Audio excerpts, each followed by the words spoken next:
Bueno, a propósito de esta situación que está enfrentando Ángel Martínez, tenemos a Manuel Sierra aquí en la línea telefónica. Buenos días, Manuel, adelante. Muy buenos días a todos, muy buenos días a los oyentes que cada mañana los acompañan en la producción y en la distinción que hacen de su programa. Ustedes tienen un tema que a mí me luce que es interesantísimo, que es el caso del señor Ángel Martínez, con relación a las comunicaciones, que en principio parecería un tema sin importancia, pero yo creo que la gente que hace comunicación a diario debería prestarle mayor nivel de atención, porque eso, desde mi óptica, tiene como una especie de mensaje implícito de irradiar algún tipo de temor hacia la gente que hace crítica. Posiblemente ustedes se preguntan, bueno, nosotros hacemos crítica dentro del campo de lo puramente ético y otros hacen una crítica que desborda esos límites. Eso pudiera ser eventualmente así, pero cuando se genera un precedente en contra de los que hacen comunicaciones, comienzan con personas posiblemente de menor importancia socialmente hablando, pero ese es un precedente que no tiene distinción después para aplicárselo a cualquier periodista del más alto nivel. A mí me parece que dentro de todo lo que se dice, ahí, fíjense que muchos de los actores o tienen una vida pública muy activa o están muy vinculados políticamente. Entonces, hay dentro de este maremoto críticas también que engendran o que tienen algún elemento de orden y de naturaleza política.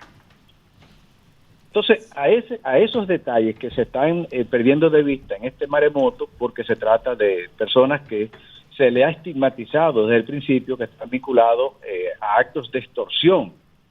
Pudiese ser verdad o pudiese ser mentira. Lo cierto es que a mucha de esta gente que se dice que han tratado de extorsionar, tienen entonces algún tipo de vinculación política. Y es ahí parte de los elementos que se tienen que ver.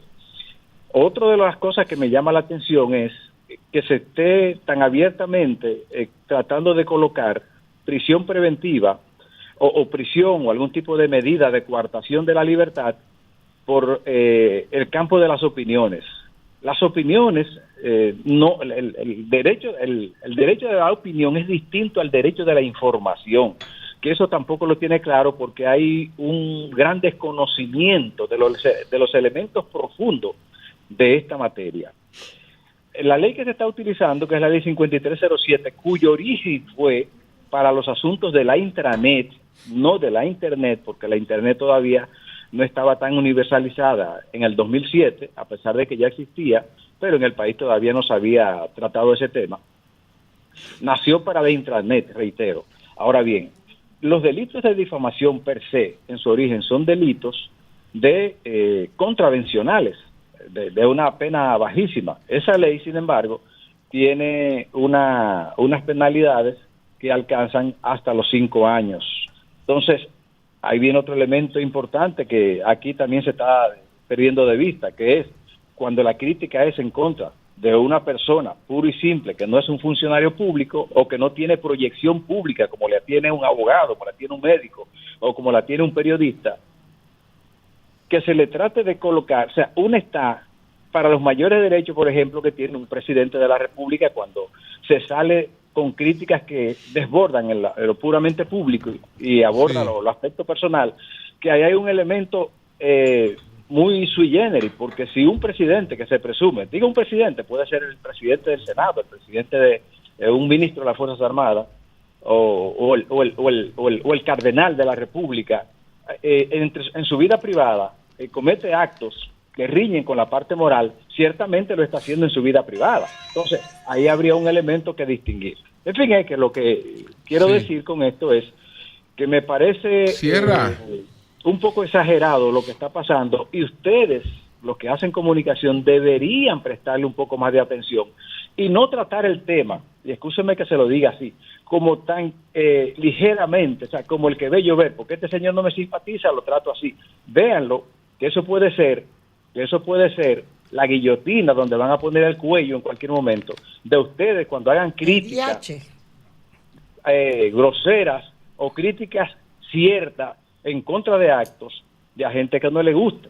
Entonces, vean eso en ese punto. No lo vean como que lo hizo un señor que pudiera tener razón o no pudiera tener razón. Sierra, cuando tú hablas de la diferencia entre la Internet y la intranet, vamos a explicar eso.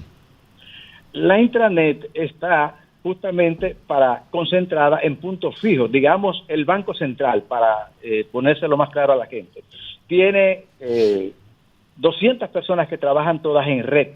Entonces, desde ahí, internamente, interno, se puede producir algún tipo de difamación en contra de uno u otro compañero.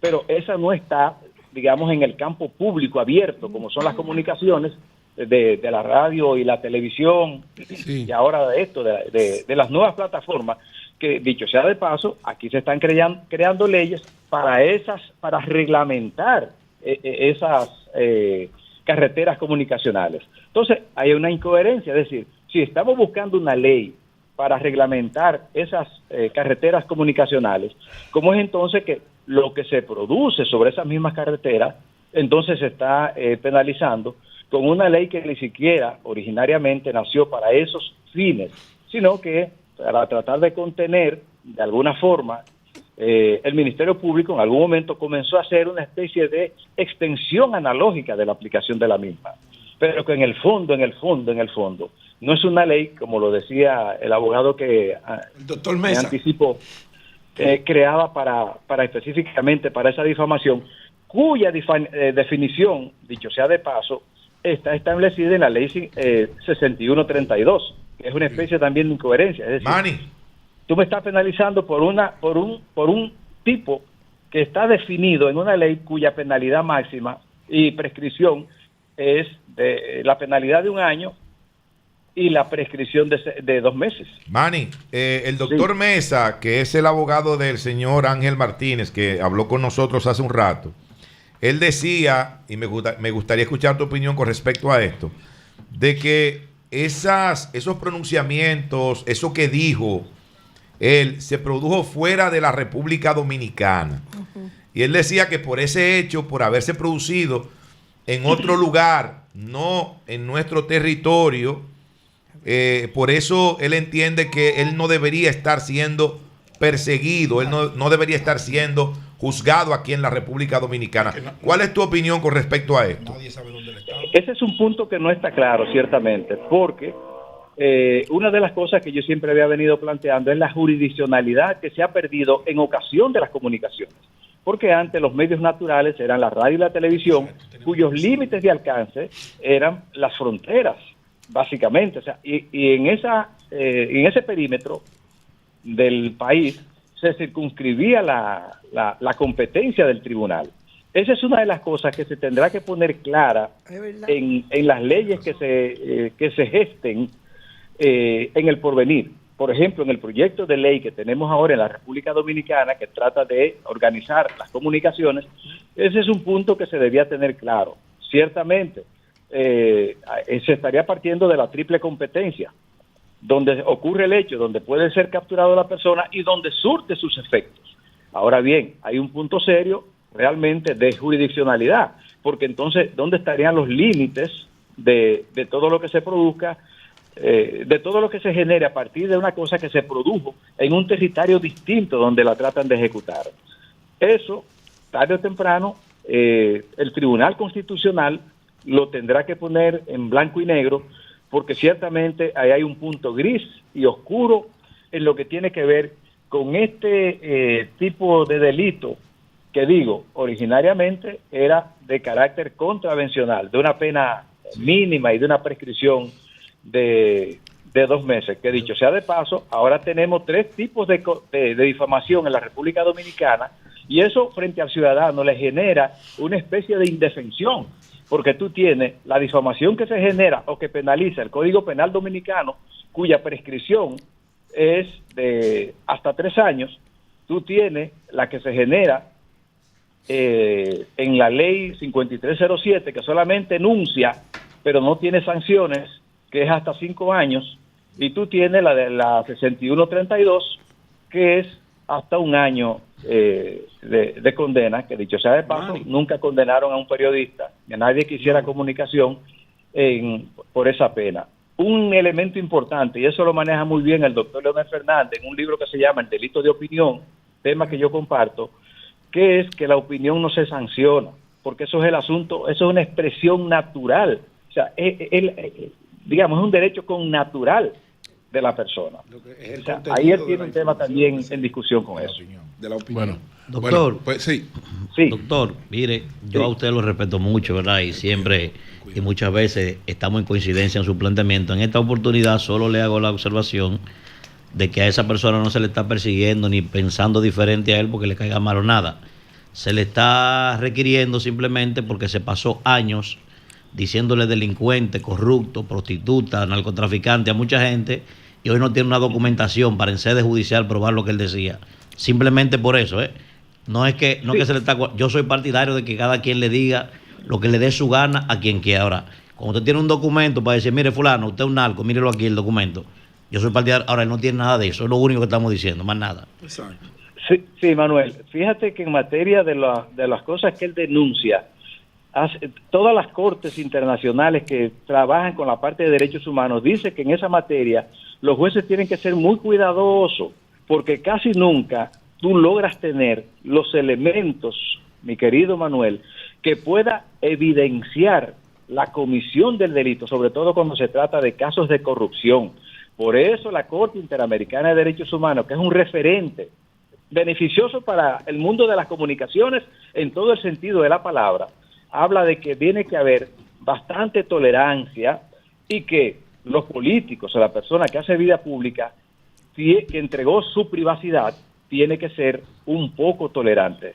Y termino diciéndole, fíjense qué cosa más extraña, en los gobiernos pasados, los 20 años de gobiernos pasados, a esa gente se le decía de todo hasta en las puertas de su casa. Y esa gente nunca osó abrir procesos, salvo 1, 2 o 3 de ellos, en contra de la gente que hacía opinión pública.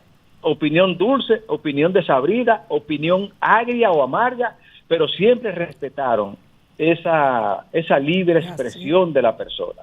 Yo creo que ahora se está gestando un poco de intolerancia, Manuel, y que eso irradia una especie de Manuel, subjetiva. Sí. Escucho, doña Consuelo. Sí, perdón. Miren, Manny, alguien me escribe y me parece muy válido. Opinar es una cosa, pero difamar es otra. Exacto. ¿Usted entiende? Sí, porque mire... O sea, porque aquí opinamos. Cuando tú difamas, estás alterando. Y leña para todo el mundo. Y le damos leña a todo el mundo. Estás alterando, no tienes la prueba y estás alterando la verdad. Claro, pero la opinión. La difamación es otra cosa. La opinión es una cosa y la difamación es otra. El comunicador, el periodista que respeta estos micrófonos, que respeta a nuestros oyentes, opina, fija posiciones de temas delicados, incluso que atañen directamente a la figura del presidente. Ahora, cuando hacemos una denuncia, tenemos la documentación para rebatir y le abrimos los micrófonos para que el otro se defienda. Ahora, cuando yo le digo a otro que se acostó con 2 mujeres, eso es difamación, si usted no tiene cómo demostrarlo. Sí, finalmente, adelante, Manny. Bueno, por lo menos es injurioso, porque es que también aquí hay que definir los conceptos. Aquí todo el mundo habla de difamación e injuria y no saben definir o distinguir entre uno y otro. Si tú dices que un asunto, y entonces ahí entra inclusive un asunto de competencia de tribunales. Bueno, pero lo que ustedes me plantean es de que una cosa es libertad de opinión y otra cosa es la difamación. Difamación. En el fondo de mi corazón, yo tengo una idea, que yo entiendo que muchas cosas de estas se están generando porque los funcionarios que estaban cometiendo algún tipo de acto o que cometen algún tipo de acto que riñe con la ley, se prestaron a dejarse extorsionar a los fines de que la persona se callara. Y eso entonces generó un negocio en mucha de esta gente que entendió que podía seguirlo haciendo porque los funcionarios metidos en actos de corrupción comenzaron a aceptar y a pagar para el silencio de todas estas cosas. Desgraciadamente, eso es lo que está pasando. Bueno, pues muchas gracias, Manny. Muchas gracias. ¿Cómo no? Cambio y fuera.